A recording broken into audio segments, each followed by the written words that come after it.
Prabhuddha Bharat International Program of Reading the Constitution of India, Episode 39. In this episode, we cover Part 12, Chapter 3 and Chapter 4, Articles 294 to 300A. These articles deal with the property, contracts, rights, liabilities, and obligations and suits, and right to property. భారత రాజ్యాంగము ప్రబుద్ధ భారత్ నిర్మాణము. Prabuddha Bharat international ఆధ్వర్యంలో రాజ్యాంగ పఠనానికి ఆహ్వానం. నా పేరు ఝాన్సీ గెడ్డం. రాజ్యాంగ పఠనం 39వ ఎపిసోడ్. ఈ ఎపిసోడ్ లో భారత రాజ్యాంగం 12వ భాగం 3-4 అధ్యాయాల్లోని అధికరణ 294 నుండి 300A వరకు విందాం. ఇవి ఫైనాన్స్, ప్రాపర్టీ, కాంట్రాక్టులు, కోర్టు దావాలు మొదలగు అంశాలకు సంబంధించినవి. Chapter 3, Property, Contracts, Rights, Liabilities, Obligations and Suits. Article 294, Succession to property, assets, rights, liabilities and obligations in certain cases. As from the commencement of this Constitution, subclause A, all property and assets which immediately before such commencement were vested in His Majesty for the purposes of the government of the Dominion of India, and all property and assets which immediately before such commencement were vested in His Majesty for the purposes of the government of each governor's province shall vest respectively in the Union and the corresponding state. And subclause B, all rights, liabilities and obligations of the government of the Dominion of India and of the government of each governor's province, whether arising out of any contract or otherwise, shall be the rights, liabilities and obligations respectively of the government of India and the government of each corresponding state, subject to such adjustment made or to be made by reason of the creation before the commencement of this Constitution of the Dominion of Pakistan or of the provinces of West Bengal, East Bengal, West Punjab and East Punjab. 3వ అధ్యాయం. ఆస్తి, ఒప్పందాలు, హక్కులు, బాధ్యతలు, కర్తవ్యాలు, దావాలు. అధికరణ 294. కొన్ని సందర్భాలలో ఆస్తి, సంపత్తులు, హక్కులకు, బాధ్యతలు, కర్తవ్యాలకు వారసత్వం అధికారము. ఈ రాజ్యాంగం ప్రారంభమైనప్పటి నుండి సబ్ క్లాజ్ ఏ, అట్టి ప్రారంభానికి ముందు భారత డొమినియన్ ప్రభుత్వం నిమిత్తం ఇంగ్లీషు ప్రభుత్వ స్వాధీనంలో ఉండిన అన్ని ఆస్తులు, సంపత్తులు మరియు అట్టి ప్రారంభానికి ముందు ప్రతి గవర్నరు ప్రావిన్స్ ప్రభుత్వం నిమిత్తం బ్రిటిష్ ప్రభుత్వ స్వాధీనంలో ఉన్న అన్ని ఆస్తులు, సంపత్తులు వరుసగా యూనియను మరియు అప్పటి గవర్నరు ప్రావిన్స్ స్థానంలో ఏర్పడిన రాష్ట్రమునకు వారసత్వ ఆస్తులు, సంపత్తులుగా వచ్చును. సబ్ క్లాజ్ బి, ఒక ఒప్పందం వలన లేదా ఇతర విధంగా భారత డొమినియను ప్రభుత్వము ప్రతి గవర్నర్ యొక్క ప్రావిన్స్ ప్రభుత్వమునకు గల అన్ని హక్కులు, కర్తవ్యాలు, బాధ్యతలు వరుసగా యూనియన్ ప్రభుత్వానికి, అప్పటి గవర్నర్ ప్రావిన్స్ స్థానంలో ఏర్పడిన ప్రతి రాష్ట్ర ప్రభుత్వానికి వారసత్వముగా వచ్చును. అయితే ఈ వారసత్వముగా ఈ రాజ్యాంగ ప్రారంభానికి పూర్వం పాకిస్తాన్ డొమినియన్ ఏర్పాటు చేయుట లేక తూర్పు బెంగాల్, పశ్చిమ బెంగాల్, తూర్పు పంజాబ్, పశ్చిమ పంజాబ్ ప్రావిన్సుల ఏర్పాట్ల కారణంగా చేయబడిన లేదా చేయబడు సర్దుబాట్లకు లోబడి ఉండును. Article 295, Succession to property, assets, rights, liabilities and obligations in other cases. Clause 1, as from the commencement of this Constitution, subclause A, all property and assets which immediately before such commencement were vested in any Indian state corresponding to the state specified in Part B of the first schedule, is the purposes for which such property and assets were held immediately before such commencement will thereafter be purposes of the Union relating to any of the matters enumerated in the Union list. And subclause B, all rights, liabilities and obligations of the government of any state corresponding to a state specified in Part B of the first schedule whether arising out of any contract or otherwise, shall be the rights, liabilities and obligations of the Government of India, if the purposes for which such rights were acquired or liabilities or obligations were incurred before such commencement will thereafter be purposes of the Government of India relating to any of the matters enumerated in the Union list, subject to any agreement entered into in that behalf by the Government of India with the government of that state. Clause 2. Subject as aforesaid, the government of each state specified in Part B of the first schedule shall, as from the commencement of this Constitution, be the successor of the government of the corresponding Indian state as regards all property and assets, and all rights, liabilities and obligations, whether arising out of any contract or otherwise, other than those referred to in Clause 1. అధికరణ 295. ఇతర సందర్భాలలో ఆస్తి, సంపత్తులు, హక్కులకు, బాధ్యతలు మరియు కర్తవ్యాల వారసత్వం. Clause 1. ఈ రాజ్యాంగం ప్రారంభమైనప్పటి నుండి సబ్ క్లాజ్ ఏ మొదటి షెడ్యూల్లోని భాగము బిలో నిర్దిష్టపరిచి ఉన్న ఒక రాష్ట్రము తన స్థానములో అట్టి ప్రారంభానికి ముందు ఉన్న ఏదేని భారత సంస్థానాల స్వాధీనంలో ఉన్న అన్ని ఆస్తులు, సంపత్తులు అట్టి ప్రారంభానికి పూర్వం ఏ ప్రయోజనముల కోసం వాడుచుండి ఉన్నవో ఆ ప్రయోజనాలు అటు తర్వాత యూనియన్ జాబితాలో పేర్కొనిన విషయములకు సంబంధించినవైన యూనియన్ ప్రయోజనములు అయినచో అవి ఆ విషయమై యూనియన్ ప్రభుత్వం ఆ రాష్ట్ర ప్రభుత్వంతో చేసుకున్న ఏదేని ఒప్పందమునకు లోబడి యూనియన్ ప్రభుత్వము స్వాధీనమునందుండును. మరియు సబ్ క్లాజ్ బి 1వ షెడ్యూలు భాగము బిలో నిర్దిష్టపరిచిన ఏదేని రాష్ట్ర స్థానములో ఉన్న ఇండియాలోని ఏదేని సంస్థానమునకు గల సకల హక్కులు, బాధ్యతలు మరియు కర్తవ్యాలు అవి కాంట్రాక్టు నుండి ఉత్పన్నమైనవైనను ఇతరత్రా ఉత్పన్నమైనవైనను అట్టి ప్రారంభమునకు పూర్వము ఏ ప్రయోజనముల కొరకు అట్టి హక్కులు సంపాదించబడినవో లేక అట్టి బాధ్యతలు గాని మరియు కర్తవ్యాలు గాని చేసుకొనబడినవో ఆ ప్రయోజనాలు అటు తరువాత యూనియన్ జాబితాలో పేర్కొనబడిన ఏవేని విషయములకు సంబంధించినవైనచో ఆ విషయమై యూనియన్ ప్రభుత్వము ఆ రాష్ట్ర ప్రభుత్వంతో చేసుకొనిన ఏదేని ఒప్పందమునకు లోబడి భారత ప్రభుత్వపు హక్కులు, బాధ్యతలు మరియు కర్తవ్యాలు అయి ఉండును. Clause 2.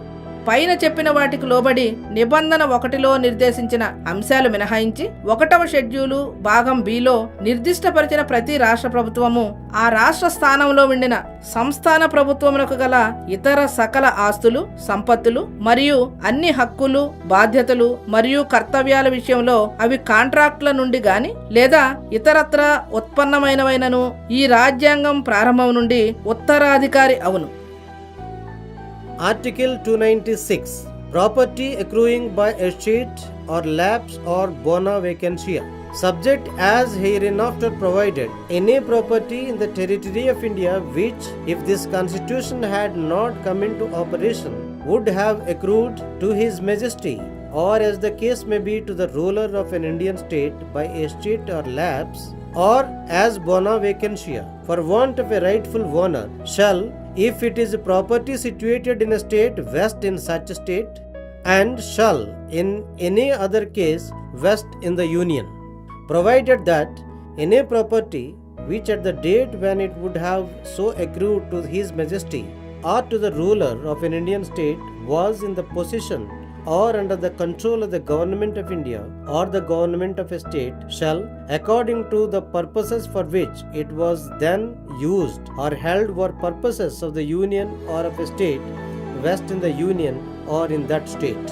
Explanation. In this article, the expressions ruler and Indian state have the same meanings as in Article 363.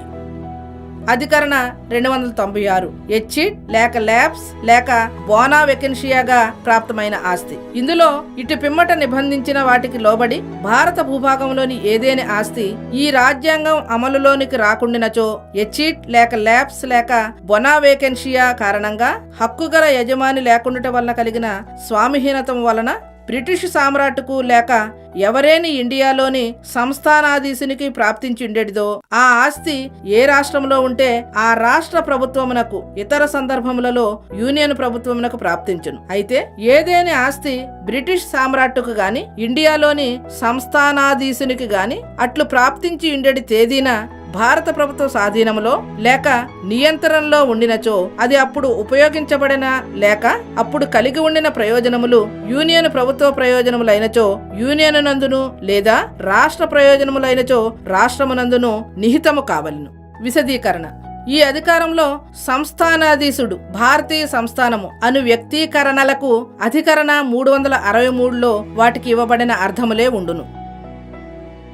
Article 297. Things of value within territorial waters or continental shelf and resources of the exclusive economic zone to west in the Union. Clause 1. All lands, minerals and other things of value underlying the ocean within the territorial waters or the continental shelf or the exclusive economic zone of India shall vest in the Union and be held for the purposes of the Union. Clause 2. All other resources of the exclusive economic zone of India shall also vest in the Union and be held for the purposes of the Union. Clause 3. The limits of the territorial waters, the continental shelf, the exclusive economic zone and other maritime zones of India shall be such as may be specified from time to time by or under any law made by Parliament.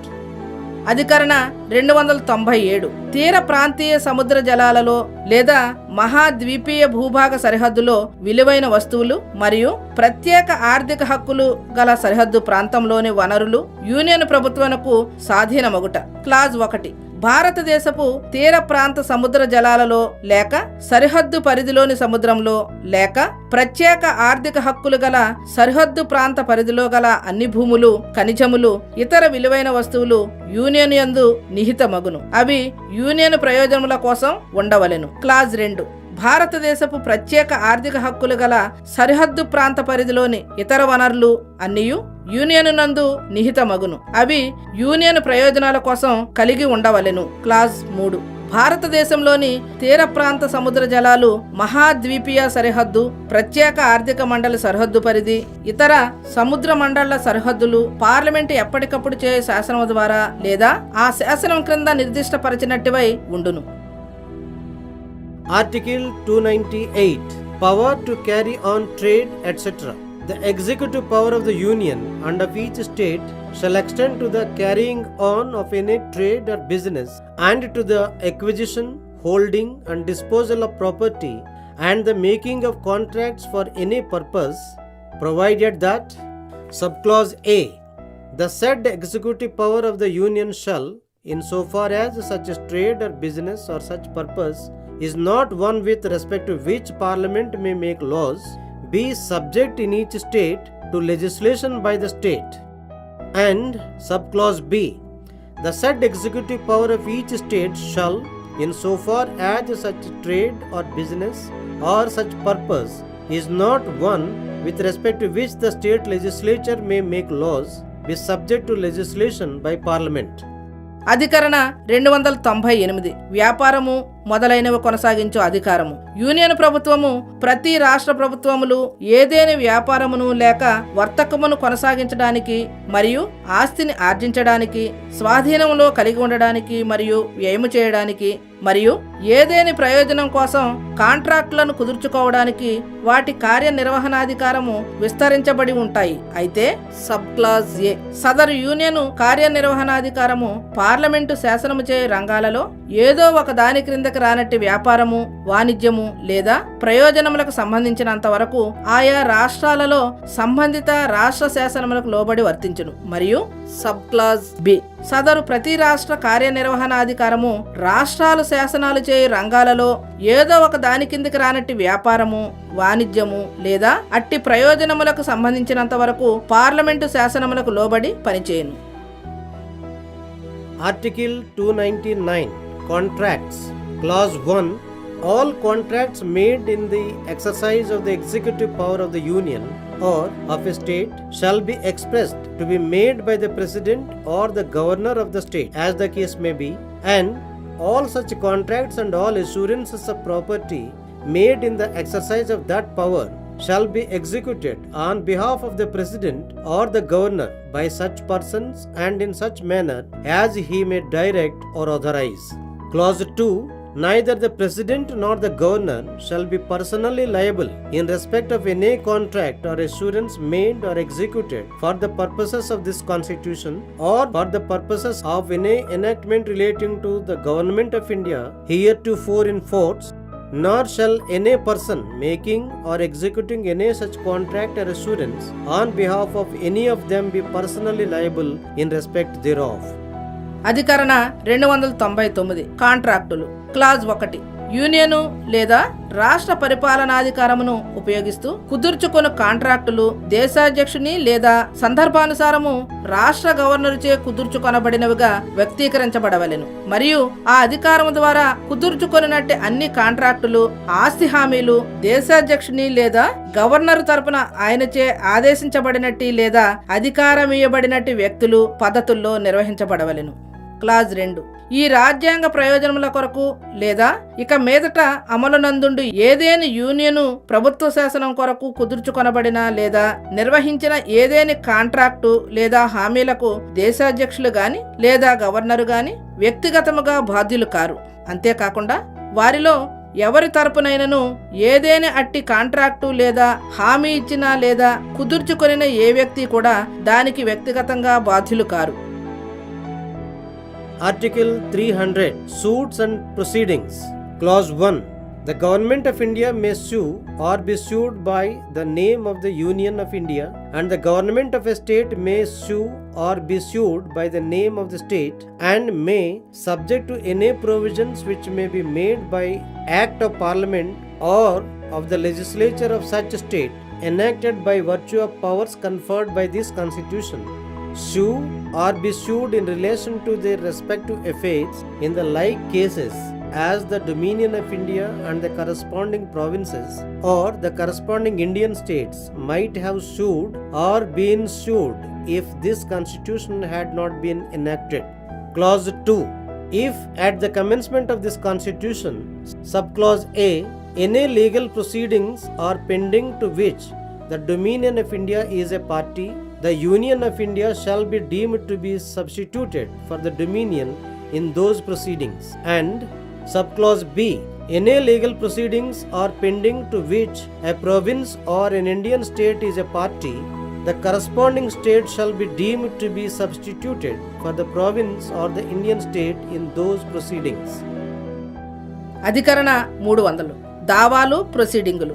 Union ప్రభుత్వం భారత union పేరుపై దావా వేయవచ్చును లేదా దానిపై దావా వేయబడవచ్చును. రాష్ట్ర ప్రభుత్వము ఆ రాష్ట్రము పేరుపై దావా వేయవచ్చును లేదా దానిపై దావా వేయబడవచ్చును. ఈ రాజ్యాంగం ఇచ్చిన అధికారాలను వినియోగించుకొని పార్లమెంటు లేదా రాష్ట్ర శాసన వ్యవస్థ చేసిన శాసన నిబంధనలకు లోబడి ఆయా ప్రభుత్వ వ్యవహారములకు సంబంధించి ఈ రాజ్యాంగము చట్టంగా చేయబడకుండినచో ఆ విషయంలో భారత డొమినియను లేదా సంబంధిత ప్రావిన్సులు లేదా సంబంధిత భారత సంస్థానాలు ఏ విధంగా దావా వేసేవో లేదా వాటిపై దావాలు వేయబడేవో ఆ విధంగా అవి దావా వేయవచ్చును లేదా వాటిపై దావా వేయబడవచ్చును. క్లాజ్ 2 ఈ రాజ్యాంగం ప్రారంభమైనప్పటికీ సబ్ క్లాజ్ ఏ భారత డొమినియను ఒక పార్టీగా న్యాయ ప్రక్రియలు జరుగుచున్నచో ఆ ప్రక్రియలో ఆ డొమినియన్కు బదులు భారత యూనియన్ ఉంచబడినట్లు భావించవలెను. మరియు సబ్ క్లాజ్ బి ఏదేని ప్రావిన్సు లేక భారత సంస్థానము ఒక పార్టీగా ఉన్న న్యాయ ప్రక్రియ ఏదైనా జరుగుచున్నచో ఆ ప్రక్రియలో ఆ ప్రావిన్సుకు లేదా భారత సంస్థానమునకు బదులు దాని స్థానములో ఉన్న రాష్ట్రము ఉంచబడినట్లు భావించవలెను. Chapter 4 Right to Property. Article 300A Persons not to be deprived of property save by authority of law. With this, episode 39 completes. 4వ అధ్యాయము ఆస్తి హక్కు. అధికరణ 300A శాసనిక అధికారముతో తప్ప వ్యక్తులు ఆస్తి భ్రష్టులుగా చేయబడకుండుట. ఏ వ్యక్తిని చట్టం ద్వారా కాకుండా ఆస్తి భ్రష్టులుగా చేయరాదు. ఇంతటితో రాజ్యాంగ పఠనం 39వ ఎపిసోడ్ సమాప్తం.